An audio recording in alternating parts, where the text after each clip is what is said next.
Hello, my name is Jeff Rolka. I want to thank you for checking out my video. I am very excited and pleased to be sharing this reaction or study. I think study is really a better way of framing it as far as how I sort of go at these things.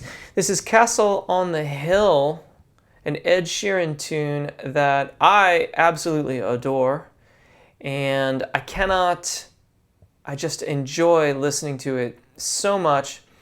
It brings back incredible feelings of nostalgia for me when I was living in England, and I had the opportunity to live there for almost 4 years. And on top of all that, it is an incredible study in a variety of singing and songwriting principles that we can all learn so much from. I feel like I'm only going to just scratch the surface of this thing, so this is already going to go quite a long ways in terms of the time that we're going to study it, so I'm just going to dive right in. Thank you if you've chosen to subscribe. If you haven't yet, I hope that you'll choose to do so. Now, there are other ways you can support my channel, and those are in the description.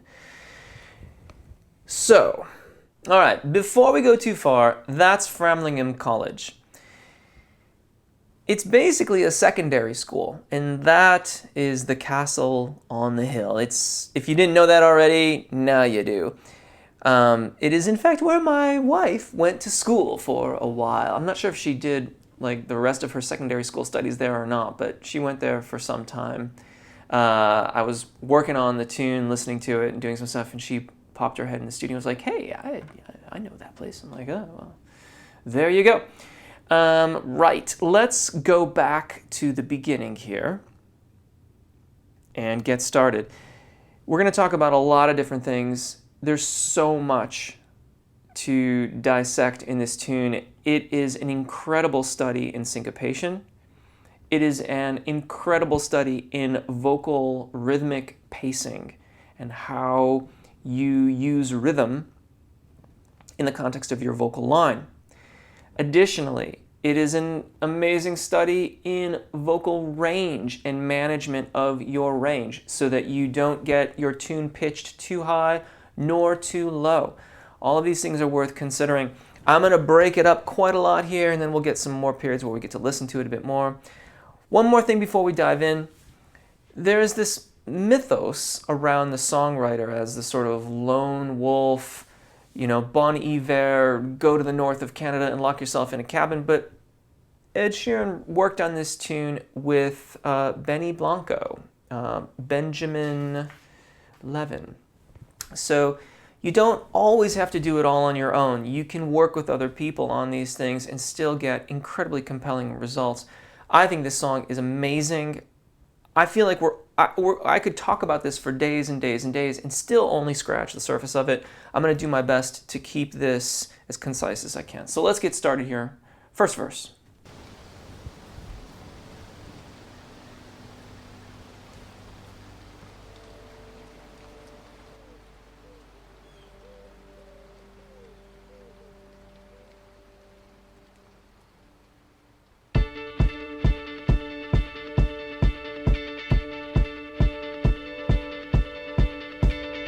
When I was 6 years old, I broke my leg. And I was running from my brother and his friends, and tasted the sweet perfume of the mountain grass I rolled down. I was younger then. Take me back to when I... Okay, now we're getting right into the first pre-chorus. Syncopation is when we put the stresses on the offbeats as opposed to the downbeats. So in 4/4 time, which is what this song is, it's in 4/4. The help of old Dr. Beat here. 1, 2, 3, 4. You can count your bars that way. It's a little bit slower, but that's all right. The bass gets the energy of this song going immediately.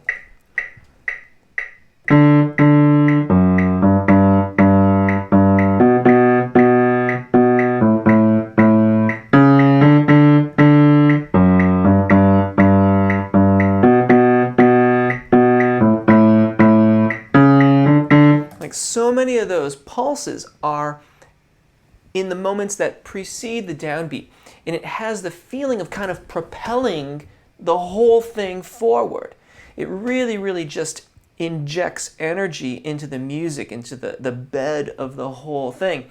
And additionally, his vocal line here is a lot of words, a lot of really short syllables of words, all of which are stressing the offbeats and flowing through the lines rather rapidly. When I was 6 years old, I broke my leg. You know, when I was 6 years old, like all those times my hand comes up and I'm sort of stressing the word that happens there, that's syncopation. And there's a lot of words and they come really, really quickly. And it has the effect of keeping that energy moving, and it also feels very conversational. First note on vocal range here, notice where he's got it. Right down there. There's a bit of foreshadowing in that because generally speaking in popular song forms, popular music, the chorus is at a higher tessitura than the verse is. And so he's placing it well down here, giving himself loads of space. How much space, I'll show you once we get to it. But we're going to move on into the pre-chorus now. The pre-chorus is meant to get us even a little bit more excited as we get ready for our big chorus. Notice what happens to the vocal melody's rhythm here. It's going to calm down a little bit, and the effect is that it drives a little bit harder. It's like 4 on the floor with the kick drum, which I believe also happens in the pre-chorus, that boom, boom, boom, boom. And it just drives the whole texture forward because we get these somewhat larger note values that adhere to the downbeats and the offbeats. Listen to it. Found my heart, broke it here, made friends and lost them through the years. And I've not seen the boring fields in so long. I know I've grown, but I can't wait to go home. Not quite so many words, more on downbeats and offbeats. Still an awful lot of offbeats, right? All those things that keeps the energy moving through here, and it sets us up for this chorus. And then notice where he places the chorus. I'm on my way, driving at 90 down those country lanes, singing to Tiny Dancer, and I miss the way you make me feel. It's real. We watch the sunset over the castle lonely. Single chorus, get a little breather here, there's some guitar strumming that happens, and then the groove kind of jumps back in. So, octave higher. Way up there from where we began. This is why it's important, if you're going to cover this tune, choose your keys carefully. Pitch it too low, and you're going to run out of space on the bottom. But pitch it too high, and that might create problems too, or you might have to work on some registration event technique in order to make sure that you're accessing your upper register effectively and you can sing the tune. Rhythmically speaking, I'm on my way, driving at 19, like he's nailing all of these downbeats.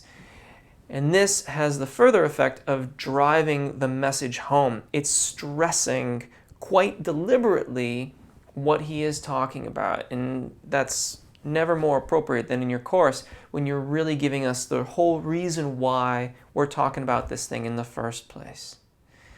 Now, about that range. When you're practicing stuff like this, there's a couple key concepts to keep in mind. Taking it back into his key, into that area of the voice. One, I don't want to have both cans on because I need to hear my voice in the room. If you are too heavy on the front end of that phrase, you're you're quite likely to run out of space. You will be carrying too much vocal fold tension, and the vocal fold will not be able to elongate effectively. We have to be flexible. So the notion of ascending towards the third, because he's going from the tonic to the third in the scale, as we do that ascent, we've got to be a little bit less at the very, very first moment of inspiration, the moment that we begin singing, and focusing on the note that we are ascending to. That's our goal, is to get there effectively.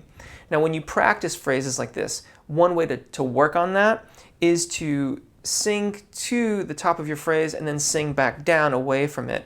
The idea is to train ourselves to keep our engagement and our airflow moving. So what you might do is something to the effect of like,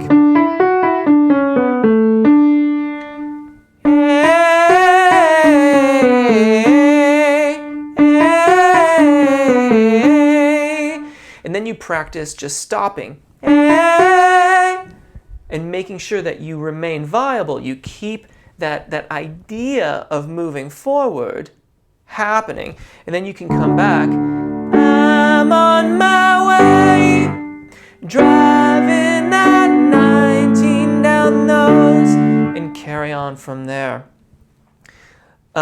It's worth mentioning too that some of the consonants in those phrases, you've got to back off of country lanes. The L isn't so problematic, but the C on country can really disrupt the flow of air and make it really, really difficult to sing back up to that, in this case, that F sharp in the phrase.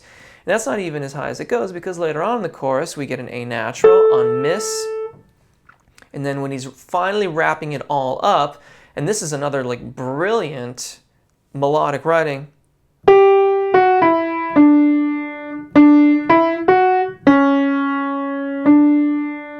you've got that, watch the sunset over the castle on the hill. It's basically an authentic cadence is what he's doing there.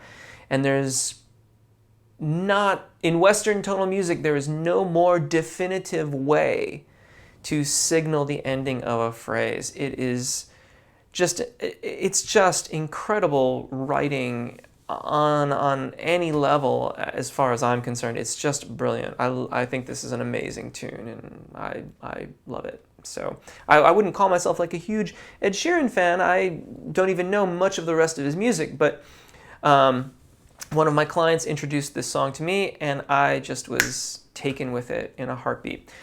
Let's keep going though. Second verse. 15 years old, smoking and rolled cigarettes, running from the law through the backfields and getting drunk with my friends.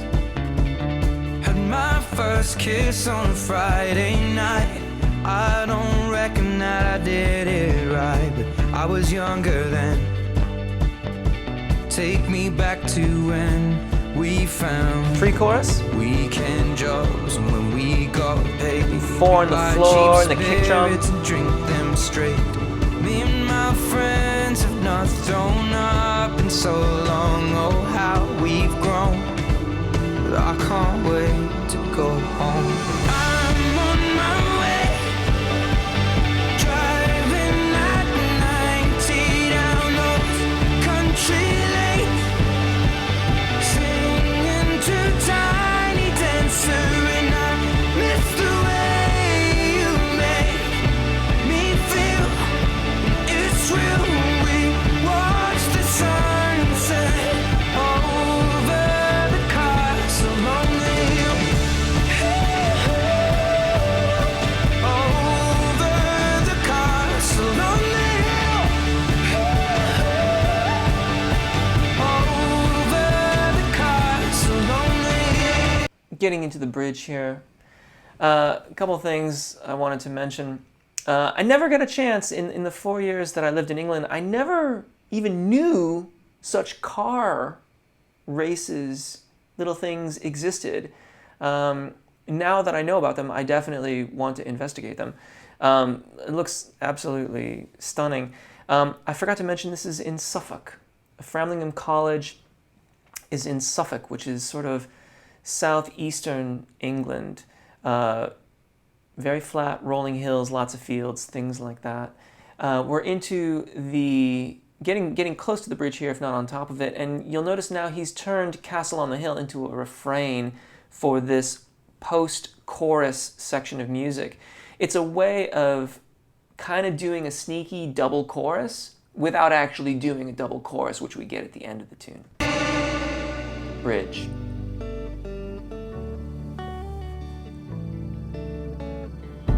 One friend left to sell clothes, one works down by the coast.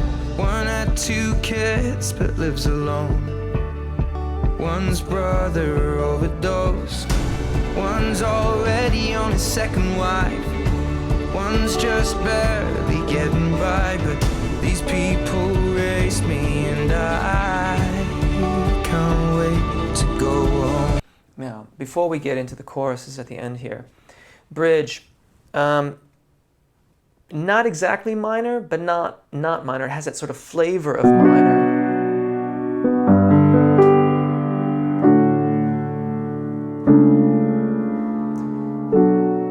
Think of it, it's easy to think of it as minor because it begins on that 6th chord, which is B. Here on the piano I'm playing B minor 7. But without an A sharp or an F sharp major triad, we don't really make the modulation into minor. Best we could really say is that we're sort of in an Aeolian mode kind of texture here. Another cool thing about what they've done harmonically here is they give us the 5 chord in first inversion and a sus4 in the right hand. Now, whether or not they intended that or that was just a result of doing a walk down on the guitar and keeping the D shape at the same time, hardly matters, because it kind of, it sort of inserts a little bit of dissonance because you've got this clash between the C sharp in the bass and the D natural in the treble. And then it's not nearly so aggressive as if it were right next to each other. Which is lovely. Any case, it's worth noting as well that the vocal melody here, since we're talking about vocal melody and vocal melody rhythm, smooths out quite a lot. Comes into a very comfortable range, right? One friend left to sell clothes. One lives down by the coast. One had 2 kids but lives alone. Kind of goes on from there. Really reflective. Sad, if you ask me, because the next line, of course, is about someone overdosing. I think still in 2020, rather relevant, because these things are still happening. Beautiful, nostalgic, just brilliant writing, I think. And it sets us up perfectly for his beginning of the end here with this chorus where the vocal melody is down an octave and we've got much less happening in the texture behind him. It gives us a moment to breathe before we get this massive outro. When I'm on my way, I still remember these old country lanes when we did not know the answers, and I missed the way you make me feel. It's real. We watched the sunset over the castle on the hill. Over the castle on the hill. Over the castle on the hill.